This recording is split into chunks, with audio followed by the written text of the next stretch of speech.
ನಿಮ್ಮ ದಾನವನುಂಡು ಅನ್ಯಾವಗಳು ಕುನ್ಯಗಳೇ ನಂಬಿಯವ ರಾಮನಾಥ. ಬಸವಾದಿ ಶರಣರನ್ನು ಗುರುದೇವರನ್ನು ಸ್ಮರಿಸಿಕೊಂಡು ವರ್ಷದರ್ಶ ಕಾರ್ಯಕ್ರಮದ ದಿವ್ಯ ಸಾನ್ನಿಧ್ಯವನ್ನು ದಯಪಾಲಿಸಿರುವಂತಹ ಪೂಜ್ಯ ಪಂಡಿತಾರಾಧ್ಯ ಶಿವಾಚಾರ್ಯ ಮಹಾಸ್ವಾಮಿಗಳವರ ಶ್ರೀಚರಣಗಳಲ್ಲಿ ಅಣೆಬಡಿದು ಪೂಜ್ಯ ವರಣೇಶ್ವರ ಮಹಾಸ್ವಾಮಿಗಳವರಲ್ಲಿ ಅನಂತ ಶರಣಾರ್ಥಿಗಳನ್ನು ಸಮರ್ಪಿಸುತ್ತಾ,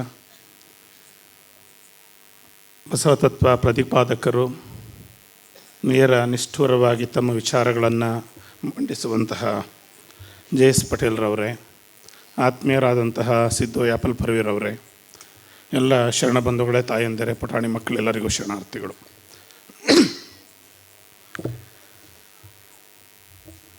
6 ಗಂಟೆಯಿಂದ 7:40 ಅದ್ಭುತವಾದ 5 ಗಂಟೆಯಿಂದ ಅಂದರೆ ನಮಗೆ ನಮ್ಮ ರಾಜು ಟೀಮಿಂದ ಶುರುವಾದರಿಂದ ನಾವು ನೋಡ್ತಾ ಇದ್ವಲ್ಲ ಬುದ್ಧಿ, ಒಂದು 2-2.5 ಗಂಟೆಗಳ ಕಾಲ ಇವೆಲ್ಲ ಭಾಳ ಸಂತೋಷವಾಗಿ ನೋಡ್ತಾಯಿದ್ರಿ. ನಾವು ವೇದಿಕೆ ಮುಂದಕ್ಕೆ ಬರ್ತಿದ್ದಂಗೆ ಅನ್ನಿಸ್ತೀವಿ, ಇವರೆಲ್ಲ ಎಷ್ಟು ಬೇಗಪ್ಪ ಮುಗಿಸ್ತಾರೆ, ಮತ್ತೆ ನಾಟಕ ನೋಡೋಣ ಅಂತ ಭಾವನೆ ಬರಲಿಕ್ಕೆ ಶುರುವಾಯಿತು. ಹಾಗಂತ ಏನು ಬೇಗ ಮುಗಿಸ್ತೀವಿ ಅಂತ ಅಂದ್ಕೊಳ್ಬೇಡಿ. ನಮ್ಮ ಪಾಟೀಲ್ ಸರ್ ಭಾಳ ಹೊತ್ತು ಮಾತನಾಡ್ತಾರೆ ಅಂದ್ಕೊಂಡು ನಾವೇನಕ್ಕೆ ಅಂತಂದರೆ ಅವರ ಚಿಂತನೆಗಳನ್ನು ಸೋಷಿಯಲ್ ಮೀಡಿಯಾಗಳಲ್ಲಿ ಭಾಳ ವಿಚಾರ ಪ್ರಬುದ್ಧವಾಗಿ ಮಂಡಿಸ್ತಾ ಇದ್ದವರು. ಯಾಕೋ ನಮ್ಮ ಪಾಟೀಲ್ರವರು ಬಹಳ ಚುಟುಕಾಗಿ ಭಾಷಣ ಮುಗಿಸಿದ್ರು. ಆಗ ನನಗೊಂದು ನನ್ನ ಡಿಗ್ರಿ ಶಿಕ್ಷಣದ, ನಾನು ತುಮಕೂರಿನ ಗೌರ್ಮೆಂಟ್ ಡಿಗ್ರಿ ಕಾಲೇಜಲ್ಲಿ ಓದ್ತಾ ಇದ್ದೆ. ಜಿ.ಎಸ್. ಶಿವರುದ್ರಪ್ಪನವರನ್ನು ಅದೇ ಕಾಲೇಜಿನ ಹಳೆ ವಿದ್ಯಾರ್ಥಿ ಅವರನ್ನು ನಾನು ಅಲ್ಲಿ ಶಿಕ್ಷಣವನ್ನು ಪಡೆಯಬೇಕಾದ್ರೆ ಜಿ.ಎಸ್. ಶಿವರುದ್ರಪ್ಪನವರು 2 ಮಾತುಗಳನ್ನು ಮುಗಿಸುತ್ತಾರೆ ಅಂದ್ಬಿಟ್ರು. ಅವ್ರಿಗೆ ಗೊತ್ತಿರಲಿಲ್ಲ ಪಾಪ ಜಿ.ಎಸ್. ಶಿವರುದ್ರಪ್ಪನವ್ರಿಗೆ ಎಷ್ಟು ಹೇಳಬೇಕು ಅಂತ. ಜಿ.ಎಸ್. ಶಿವರುದ್ರಪ್ಪನವರು ಮೈಕ್ ಹಿಡ್ಕೊಂಡ್ರು, ನನ್ನ ಮಾತುಗಳನ್ನು ಮುಗಿಸುತ್ತಿದ್ದೇನೆ ಅಂತ ಅಂದರು. ಈಗ ನಾವೇ ಅದಕ್ಕೆ ಕೇಳೋಣ ಅಂತ ಇದೆ, ಯಾರಾದ್ರೂ ಪಾಟೀಲ್ರಿಗೆ 2 ಮಾತಲ್ಲಿ ಮುಗಿಸಿ ಅಂತ ಹೇಳ್ಬಿಟ್ಟಿದ್ರೇನೋ ಅಂತ. ಆಮೇಲೆ ಹೇಳಿದ್ರು, ಇಲ್ಲ ಬುದ್ಧಿ, 2-3 ದಿವಸಗಳಿಂದ ನಿರಂತರವಾಗಿ ಸಂವಾದಗಳು ನಮ್ಮ ಸಿದ್ದು ಯಾಪಲ್ಪರ್ವಿ ಸರ್ ಬಿಟ್ಟಿಲ್ಲ, ಆ ಎಲ್ಲ ಮಾತುಗಳನ್ನು ಅಲ್ಲೇ ಹೇಳ್ಬಿಟ್ಟಿದ್ದೀನಲ್ಲ, ಅದಕ್ಕೆ ಇಲ್ಲಿ ಹೆಚ್ಚು ಮಾತನಾಡಲಿಲ್ಲ ಅಂತ. ಕುವೆಂಪುರವರು ಒಂದು ಮಾತನ್ನು ಹೇಳ್ತಾರೆ, ಹಳೆ ಮತದ ಕೊಳೆಯೆಲ್ಲ ಹೊಸ ಮತದ ಒಳೆಯಲ್ಲಿ ಕೊಚ್ಚಿ ಹೋಗಲಿ ಬರಲಿ ವಿಜ್ಞಾನದ ಬುದ್ಧಿ ಅಂತ. ಎಷ್ಟು ಅದ್ಭುತವಾದ ಮಾತ್ರೆ ಅದು. ನಮ್ಮ ಚಿಂತನೆಗಳು ಹೇಗಿರಬೇಕು ಅನ್ನೋದನ್ನು ಇದೊಂದು ಚುಟುಕನ್ನು ವಚನವನ್ನು ತೆಗೆದುಕೊಂಡ್ಬಿಟ್ರೆ, ಬಸವಾದಿ ಶರಣರು ಏನನ್ನು ಹೇಳಿದ್ರು ಈ ವಚನದಲ್ಲಿ ಅದ್ಭುತವಾಗಿ ಹೇಳಿದ್ದಾರೆ. ಹಳೆ ಮತದ ಕೊಳೆಯೆಲ್ಲ ಹೊಸ ಮತದ ಒಳೆಯಲ್ಲಿ ಕೊಚ್ಚಿ ಹೋಗಲಿ. ನಮ್ಮ ಮನೆ ಮುಂದೆ ಡ್ರೈನೇಜಲ್ಲಿ ನೀರು ನಿಂತಿರ್ತದೆ, ಅದನ್ನು ಸರಳವಾಗಿ ಇದನ್ನು ವಿಚಾರ ವ್ಯಕ್ತಪಡಿಸ್ಲಿಕ್ಕೆ ಇಷ್ಟಪಡ್ತೀನಿ. ಮನೆಯ ಮುಂದೆ ಡ್ರೈನೇಜಲ್ಲಿ ನೀರು ನಿಂತರೆ ಏನಾಗ್ತೈತೆ ಹೇಳಿ? ಸೊಳ್ಳೆಗಳ ಉತ್ಪತ್ತಿ ಆಗಲಿಕ್ಕೆ ಶುರುವಾಗ್ತೈತಿ, ನೈರ್ಮಲ್ಯ ಬರ್ತೈತೆ, ಆರೋಗ್ಯ ಕೆಡಲಿಕ್ಕೆ ಶುರುವಾಗ್ತೈತೆ. ಅದನ್ನು ನಾವು ನಿತ್ಯ ಗುಡಿಸ್ತೀವಿ ಅನ್ನೋದನ್ನು ನಾವು ಗುಡಿಸ್ಕೊಂಡು ಕೂತ್ಕೊಂಡ್ರೆ ನಿತ್ಯ ನೀರು ಬರ್ತಲೇ ಇರ್ತೈತೆ, ಅಲ್ಲಿ ನಿಂತ್ಕೊಳ್ತಲೇ ಇರ್ತೈತೆ.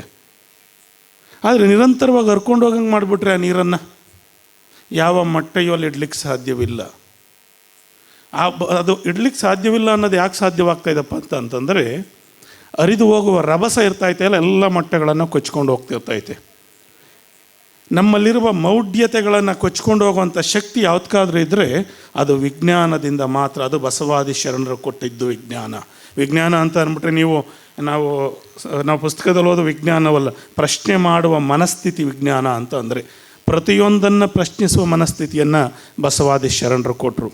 ಇವತ್ತು ನಾವು ಇಷ್ಟು ಜನ ಎಲ್ಲ ಇಲ್ಲಿ ಒಟ್ಟಾಗಿ ಕುಳಿತಿದ್ದೀವಿ ಅಂತಂದರೆ ಇದು ಬಸವ ಪ್ರಜ್ಞೆಯಿಂದ ಸಾಧ್ಯವಾಯಿತು ಹೊರತು ಬಸವಣ್ಣ ಈ ನಾಡಿನಲ್ಲಿ ಹುಡ್ತಲೇ ಇದ್ದಿದ್ರೆ ಇಲ್ಲೂ ವಿಭಾಗಗಳಿರಬೇಕಾಗೋದು. ಅದು ಮೇಲ್ವರ್ಗದವರು ಅಲ್ಲಿ ಮೇಲೆ ಕುಳಿತುಕೋಬೇಕು, ಇವರು ಮಿಕ್ಕವರೆಲ್ಲ ತಳವರ್ಗದವರು ಕೆಳಗೆ ಕುಳಿತುಕೊಳ್ಬೇಕು ಅನ್ನುವ ಚಿಂತನೆಗಳು ಬರ್ತಾಯಿದ್ದು. ಅಣ್ಣ ಬಸವಣ್ಣ ಮಹಾನುಭಾವ ಈ ಮಣ್ಣಿನಲ್ಲಿ ಹುಟ್ಟಿದ್ದಕ್ಕೆ ನಾವೆಲ್ಲರೂ ಒಂದೇ ಕಡೆ ಕುಳಿತುಕೊಳ್ಳುವ ಸಾಕ್ಷಿ ಪ್ರಜ್ಞೆಯನ್ನು ನಮಗೆ ಅಣ್ಣ ಬಸವಣ್ಣ ಕೊಟ್ಟ. ಒಂದು ಘಟನೆಯನ್ನು ನಾನು ಹೇಳಲಿಕ್ಕೆ ಇಷ್ಟಪಡ್ತೀನಿ. ಯಾಕೆ ಬಸವಣ್ಣ ನಮಗೆಲ್ರಿಗೂ ಭಾಳ ಪ್ರೀತಿ. ಇವತ್ತು ಭಾಳ ಜನ ಅಣ್ದಿರಿದ್ದಾರೆ ಬಿಡಿ, ರಾಜಕೀಯದಲ್ಲೂ ಅಣ್ದಿರು, ಸಿನಿಮಾದಲ್ಲೂ ಅಣ್ದಿರು. ಸದ್ಯಕ್ಕೆ ಸ್ವಾಮಿಗಳನ್ನ ಅಣ್ದಿರು ಮಾಡ್ಕೊಂಡಿಲ್ಲ, ಸ್ವಾಮಿಗಳಾಗಿ ಇಟ್ಕೊಂಡವ್ರು ಅಷ್ಟೇ ನಮ್ಮ ಜನ. ಇವರು ಏನಾದರೂ ಎಮ್.ಎಲ್.ಎನೋ ಸಿನಿಮಾದಲ್ಲಿ ಆಕ್ಟ್ ಮಾಡೋಂಗಿದ್ರೆ ಸ್ವಾಮಿಗಳನ್ನ ಅಣ್ದಿರು ಮಾಡ್ಕೊಂಬಿಡ್ತಿದ್ರೇನೋ. ಆದರೆ ಇತಿಹಾಸದಲ್ಲಿ ಅಂದು ಇಂದು ಮುಂದೆಂದು ಅಣ್ಣನೊಬ್ಬನೇ ಒಬ್ಬ, ಬಸವಣ್ಣನೊಬ್ಬನೇ ಅಣ್ಣನೇ ಹೊರತು ಇನ್ಯಾರು ಅಣ್ಣಲಾಗಿ ಸಾಧ್ಯವಿಲ್ಲ. ಒಂದು ಸಣ್ಣ ಘಟನೆ ಹೇಳ್ತೀನಿ. ಸಂಬೋಳಿ ಕಾಯಕದ ನಾಗಿದೇವ ಅಂತ ಒಬ್ಬ ಕಾಯಕದ ಶರಣರಿದ್ದರು. ಮೇಲ್ವರ್ಗದವರ ಕೇರಿಯಲ್ಲಿ ಒಂದು ಬಾರಿ ಗುಡಿಸ್ಬೇಕಾದ್ರೆ ಆ ಕಾಯಕದ ವೈಶಿಷ್ಟ್ಯತೆಯನ್ನು ನಾವು ಕೇಳ್ಕೊಳ್ಬೇಕು. ಮೊದಲು ಮೇಲ್ವರ್ಗದವರ ಕೇರಿಯಲ್ಲಿ ಕಸ ಗುಡಿಸ್ಬೇಕಾದ್ರೆ ತನ್ನ ಹೆಜ್ಜೆಯ ಗುರುತು ಆ ಕೇರಿಯಲ್ಲಿ ಉಳಿಯಬಾರ್ದು ಅಂತ ಹಿಂಭಾಗಕ್ಕೆ ಪರಕೆಯನ್ನು ಕಟ್ಕೊಳ್ತಿದ್ರು. ಮುಂಭಾಗದಲ್ಲಿ ಮಡಕೆಯನ್ನು ಯಾಕೆ ಕಟ್ಕೊಳ್ತಿದ್ರಪ್ಪ ಅಂತಂದರೆ ತನ್ನ ಉಗುಳು ಅಲ್ಲಿ ಬೀಳಬಾರ್ದು ಅಂತ ಆ ಮಡಕೆಗೆ ಉಗುಳುಕೊಂಡು ಸಂಬೋಳೆ ಅಂತ ಹೇಳಿ ತನ್ನ ಕಾಯಕವನ್ನು ಮಾಡ್ತಿರ್ತಾರೆ. ಒಂದು ಬಾರಿ ಅವರ ನೆರಳು ಯಾರೋ ಮೇಲೆ ಬೀಳ್ತೈತೆ, ಮೇಲ್ವರ್ಗದವರ ಮೇಲೆ ಹಿಡಿದು ಚೆನ್ನಾಗಿ ಆ ನಾಗಿದೇವರನ್ನು ಬಡಿತಾರೆ. ಕಣ್ಣುಗಳು ಓದ್ಕೊಳ್ತವೆ, ಕಣ್ಣು ಕಾಣದ ಮಟ್ಟ ಕೊಡಿತಾರೆ. ಏನಕ್ಕೆ ಅಂದರೆ ಜಸ್ಟ್ ಅವ್ರದ್ದೊಂದು ನೆರಳು ಬೀಳ್ತು ಅಷ್ಟೇ ಮೇಲ್ವರ್ಗದವರ ಮೇಲೆ ಅಂತ. ಅದೇ ವೇಳೆಗೆ ಯಾರೋ ಒಬ್ಬ ಮಹಾನುಭಾವ ಓಡಿ ಬಂದು ಅವರನ್ನು ಬಾಚಿ ತಪ್ಕೊಳ್ತಾನೆ. ಆಗ ನಾಗಿದೇವ ಹೇಳ್ತಾನೆ, ಅಣ್ಣ ಬಸವ ತಂದೆಗೆ ಶರಣಾರ್ಥಿಗಳು ತಂದೆ ಅಂತ ಹೇಳ್ತಾರೆ. ಬಸವಣ್ಣನಿಗೆ ಆಶ್ಚರ್ಯ ಆಗ್ತೈತೆ.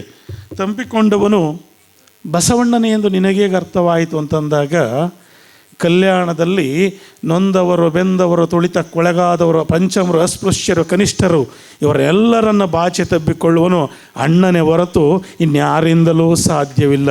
ಇವತ್ತು ನಾವಿಲ್ಲೆಲ್ಲ ಕುಳಿತಿದ್ದೇವೆ ಅಂತಂದರೆ ಅದು ಬಸವಣ್ಣ ಕೊಟ್ಟ ಭಿಕ್ಷೆ. ಅದನ್ನು ನಮ್ಮ ತಲೆಯಲ್ಲಿ ನಾವು ಇಟ್ಕೊಳ್ಬೇಕು.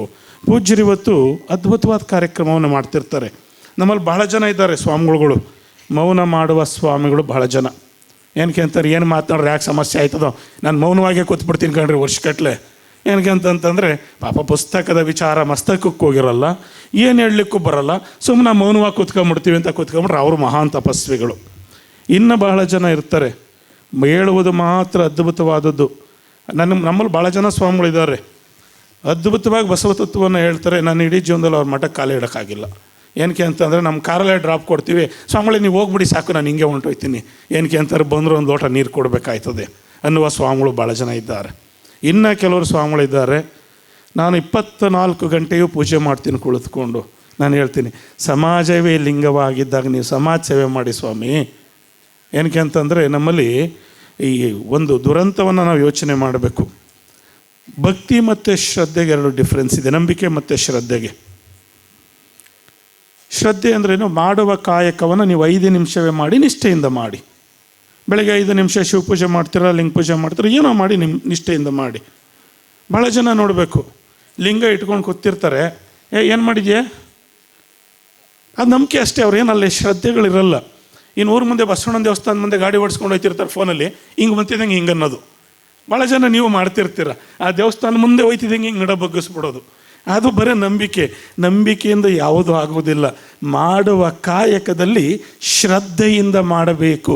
ಆ ಶ್ರದ್ಧೆಯನ್ನು ಯಾರಪ್ಪ ಹೇಳ್ಕೊಟ್ಟರು ಅಂತಂದರೆ ಪೂಜ್ಯ ಪಂಡಿತಾರಾಧ್ಯ ಮಹಾಸ್ವಾಮಿಗಳವರು. ನಿಮಗೆಲ್ಲ ನನಗೆ ವರ್ಷ ಕಾರ್ಯಕ್ರಮ ಮಾಡ್ತೀವಿ ಅಂತ ಹೋದ ವರ್ಷ ಬುದ್ಧಿಯವರಂದರು, ಬರೋಕ್ಕಾಯ್ತದೆ ಅಂದರೆ ಸ್ವಾಮಿಗಳೇ ಅಂತ.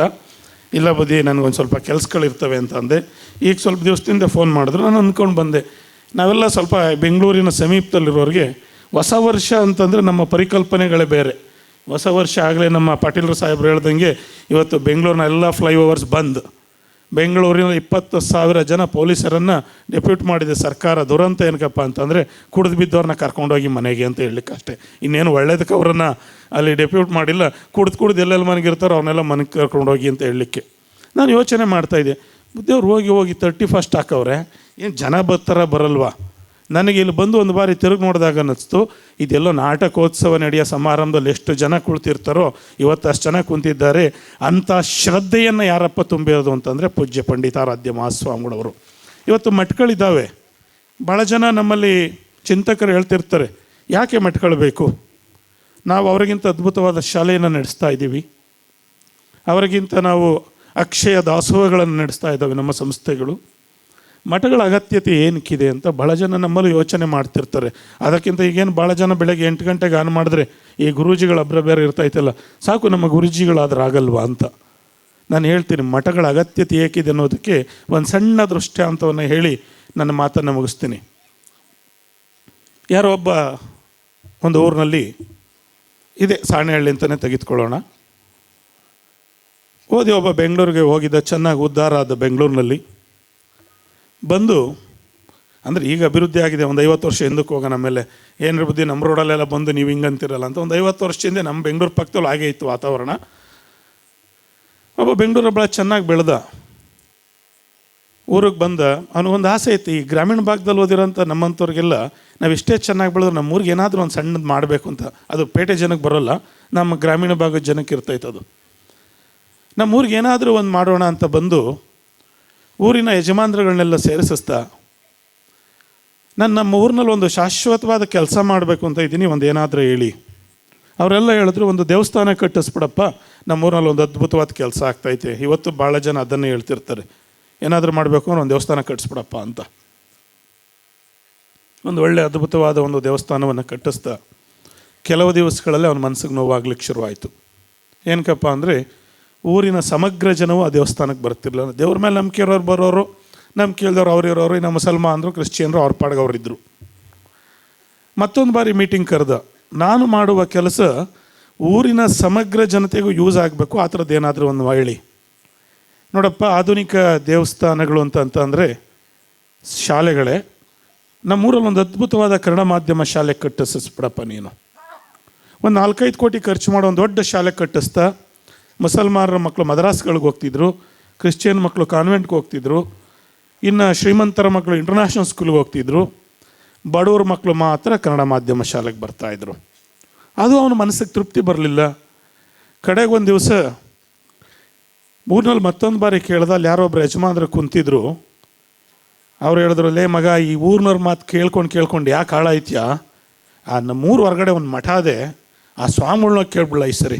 ನಾವು ಬುದ್ಧಿ ಅಂತ ಹೇಳ್ತೀವಿ, ಭಾಳ ಬುದ್ಧಿ ಇರ್ತದೆ ಬುದ್ಧಿಯವ್ರಿಗೆ. ಆ ಹುಡುಗ ಹೋಗಿ ಕೇಳ್ದ ಬುದ್ಧಿಯವ್ರನ್ನ, ಬುದ್ಧಿ, ನಾನು ಒಂದು ದೇವಸ್ಥಾನ ಕಟ್ಟಿಸ್ದೆ, ಆ ದೇವಸ್ಥಾನ ಸಮಗ್ರವಾಗಿ ಯಾರೂ ಬಳಸ್ತಾ ಇಲ್ಲ. ಒಂದು ಕನ್ನಡ ಮಾಧ್ಯಮ ಶಾಲೆಯನ್ನು ಕಟ್ಟಿಸ್ದೆ, ಆ ಶಾಲೆಯನ್ನು ಯಾರೂ ಬಳಸ್ತಾ ಇಲ್ಲ. ಸ್ವಾಮಿಗಳು ಭಾಳ ಬುದ್ಧಿವಂತರಿದ್ದರು. ನೋಡಪ್ಪ, ನಮ್ಮದು ಕೋಟಿ ಬಡ್ಜೆಟೆಲ್ಲ ಇಲ್ಲ ನಮ್ಮ ತಾವು, ಒಂದು ಸಣ್ಣ ಕೆಲಸ ಹೇಳ್ತೀನಿ ಮಾಡಿಬಿಡಪ್ಪ, ನಂದು ಒಂದು ಸಣ್ಣ ಬಜೆಟ್ ಅದೇ. ಏನು ಹೇಳಿ ಗುರುಗಳೇ? ಏನಿಲ್ಲ ಕಣಯ್ಯ, ನನ್ನ ಮನ್ಸಿಗೆ ಬಹಳ ನೋವಾಗ್ತದೆ ನಮ್ಮ ಊರಿಂದ ಆಚೆಗೆ ಹೋಗಿ ಊರಿಂದ ಒಳಗೆ ಬರಬೇಕಾದ್ರೆ. ಏನಕ್ಕೆ ಅಂತಂದರೆ, ನಮ್ಮ ಜನ ಬೆಳಿಗ್ಗೆ ಎದ್ದರೆ 6 ಗಂಟೆಗೆ ಎಲ್ಲ ಶೌಚಕ್ಕೆ ರೋಡ್ ಪಕ್ಕದಲ್ಲಿ ಕೂತಿರ್ತಾರೆ. ನೀನು ಏನಾದರೂ ಒಳ್ಳೆ ಕೆಲಸ ಮಾಡೋದಿದ್ರೆ ಒಂದು 25 ಸಾರ್ವಜನಿಕ ಶೌಚಾಲಯ ಕಟ್ಟಿಸ್ಬಿಡಯ್ಯ ನಮ್ಮೂರೊಳಗೆ. ಅವನು ಶೌಚಾಲಯ ಕಟ್ಟಿಸೋದ ಊರಿನ ಪ್ರತಿಯೊಬ್ಬರು ಹೋಯ್ತಿದ್ರು, ಅಲ್ಲಿ ಹಿಂದೂಗಳು ಹೋಯ್ತಿದ್ರು, ಮುಸಲ್ಮಾನರು ಹೋಯ್ತಿದ್ರು, ಕ್ರಿಶ್ಚಿಯನ್ರು ಹೋಯ್ತಿದ್ರು. ಅಂದರೆ ಸಮಾಜವನ್ನು ತಿದ್ದಲಿಕ್ಕೆ ಒಬ್ಬ ಮಠಾಧೀಶನ ಅಗತ್ಯತೆ ಏನಿದೆ ಅನ್ನೋದನ್ನು ನಾವು ಇದರಲ್ಲಿ ಅರ್ಥ ಮಾಡ್ಕೊಳ್ಬೇಕು. ಏನಕ್ಕೆ ಅಂತಾರೆ, ಒಬ್ಬ ಮಠಾಧೀಶ ಬರೀ ಶಾಲೆ ಕಟ್ಟಿಸ್ತಾ ಇಟ್ಕೆ ಒಂದು ದೊಡ್ಡ ಸ್ವಾಮಿಗಳಾಗಲ್ಲ, ದೊಡ್ಡ ದೊಡ್ಡ ಮಂದಿರಗಳನ್ನು ಕಟ್ಟಿಸ್ತಾ ಇಟ್ಕೆ ಅವನು ದೊಡ್ಡ ಸ್ವಾಮಿಗಳಾಗಲ್ಲ. ನಿಜವಾದ ಸಮಾಜವನ್ನು ಯಾರು ಕಟ್ಟಲಿಕ್ಕೆ ಪ್ರಯತ್ನ ಮಾಡ್ತಾರಲ್ಲ ಅವರು ನಿಜವಾದ ಸ್ವಾಮಿಗಳು. ಆಗಲೇ ನಮ್ಮಲ್ಲಿ ಮಾತನಾಡ್ತಾ ಹೇಳಿದ್ರು, ಯಾರೋ ಒಬ್ಬರು ಉತ್ತರ ಕರ್ನಾಟಕದಲ್ಲಿ ಆ ಕಾರ್ಯಕ್ರಮ ಮಾಡಿದ್ರು, ಈ ಕಾರ್ಯಕ್ರಮ ಮಾಡಿದ್ರು ಅಂತ. ನಾನು ಬುದ್ಧಿಯವ್ರಿಗೆ ಒಂದು ಮಾತನ್ನು ಹೇಳಿದೆ, ಬಸವಣ್ಣನ ಕಾಲದಲ್ಲಿ ಚಿನ್ನದ ಸಿಂಹಾಸನದ ಮೇಲೆ ಕುಳಿತಂಥ ಎಷ್ಟು ಜನ ಸ್ವಾಮಿಗಳಿದ್ರೋ ಗೊತ್ತಿಲ್ಲ, ಎಷ್ಟು ಜನ ರಾಜಾದಿ ಮಹಾರಾಜರುಗಳಿದ್ರೋ ಗೊತ್ತಿಲ್ಲ. ಅವರೆಲ್ಲ ಇತಿಹಾಸದ ಗರ್ಭದಲ್ಲಿ ಹೊರಟೋಗಿದ್ದಾರೆ. ಆದರೆ ಬಸವಣ್ಣ ಎಂದೂ ಸಿಂಹಾಸನದ ಮೇಲೆ ಕುಳಿತುಕೊಳ್ಳಲಿಲ್ಲ, ಯಾವುದೇ ದೊಡ್ಡ ಮಠದ ಮಠಾಧೀಶನಾಗಲಿಲ್ಲ. ಆದರೆ ಸಮಾಜವನ್ನು ಕಟ್ಟುವ ಕೆಲಸ ಮಾಡಿದ್ರಲ್ಲ, ಅದಕ್ಕೆ ಬಸವಣ್ಣ ಅಂದು ಇಂದು ಮುಂದೆಂದು ಶಾಶ್ವತ. ಅದಕ್ಕೆ ನಾವು ಬಸವ ಪ್ರಜ್ಞೆಯನ್ನು ಕಟ್ಕೊಳ್ಬೇಕು. ನಾನು ಭಾಳ ಸರಿ ಒಂದು ಮಾತನ್ನು ಹೇಳ್ತಿರ್ತೀನಿ, ನಾವು ಬಸವ ರಾಜ್ಯದಲ್ಲಿದ್ದೀವಿ ರೀ, ನಾವು ಯಾವ ರಾಜ್ಯದಲ್ಲೂ ಇಲ್ಲ ರೀ. ನಮ್ಮಲ್ಲೊಂದು ದುರಂತ, ಅದು ಎಲ್ಲೋ ಒಂದು ಕಡೆ ಪ್ರವಾಹ ಗರಿದು ಬರ್ತೈತೆ. ನಮ್ಗೆ ಆ ರಾಜ್ಯ ಬೇಕು, ಈ ರಾಜ್ಯ ಬೇಕು. ಸ್ವಾಮಿ, 2000 ವರ್ಷ 3000 ವರ್ಷದ ಹಿಂದದ ರಾಜ್ಯಕ್ಕೆ ಆಗಿ ಹೋಗ್ತೀರಾ? ನೀವೆಲ್ಲ ಪ್ರಜಾಪ್ರಭುತ್ವ ವ್ಯವಸ್ಥೆಯಲ್ಲಿದ್ದೀರಾ. ಬಸವಣ್ಣನ ವ್ಯಕ್ತಿತ್ವವನ್ನು ನೋಡಿ, ನೊಂದವರೇ ಬೆಂದವರಿಗೋಸ್ಕರ ತನ್ನ ಮಹಾಮಂತ್ರ ಪದವಿಯನ್ನೇ ಬಿಟ್ಟು ಸಾಮಾನ್ಯರಿಗೋಸ್ಕರ ಬಂದು ಬೀದಿಗೆ ನಿಂತವನ ಇತಿಹಾಸದಲ್ಲಿ ಯಾರಾದರೂ ಇದ್ದರೆ ಅದು ಅಣ್ಣ ಬಸವಣ್ಣನೊಬ್ಬ. ಅದೇ ಪ್ರಜಾಪ್ರಭುತ್ವದ ಮೂಲ ತಳಹದಿ. ಅಂತಹ ಬಸವರಾಜ್ಯದ ಪರಿಕಲ್ಪನೆ ನಾವು ಇಟ್ಕೊಳ್ಳೋದು ಬಿಟ್ಟು ಯಾವುದೋ ರಾಜನ ಕಥೆಯನ್ನು ನಾವು ಹೇಳುವಂಥದ್ದನ್ನು ಬಿಟ್ಟು ಎಲ್ಲ ನಾವು ಬಸವ ಪ್ರಜ್ಞೆಯನ್ನು ಇಟ್ಕೊಳ್ಳೋಣ. ಹೊಸ ವರ್ಷ ನಿಮ್ಮೆಲ್ಲರ ಬದುಕಿಗೆ ಹೊಸ ಹರುಷವನ್ನು ತರಲಿ. ನಿಜವಾದ ಕಾಯಕ ದಾಸೋಹ. ಜಗತ್ತಿನ ಎಲ್ಲ ಸಮಸ್ಯೆಗಳ ಪರಿಹಾರ ಯಾವುದಪ್ಪ ಅಂತಂದರೆ ಶುದ್ಧವಾದ ಕಾಯಕ, ಶುದ್ಧವಾದ ದಾಸೋಹ. ಕಾಯಕದಿಂದ ಬಂದಿದ್ದನ್ನು ಸಮರ್ಪಿಸುವುದು, ಅದನ್ನು ನಾವೆಲ್ಲ ಜೀವನದಲ್ಲಿ ಅಳವಡಿಸ್ಕೊಳ್ಳುವಂಥ ಪ್ರಕ್ರಿಯೆ ಮಾಡೋಣ ಅಂತ ಹೇಳ್ತಾ ನಮ್ಮ ಮಾತುಗಳನ್ನು ಮುಗಿಸುತ್ತೇನೆ. ಎಲ್ಲರಿಗೂ ಶರಣಾರ್ಥಿಗಳು.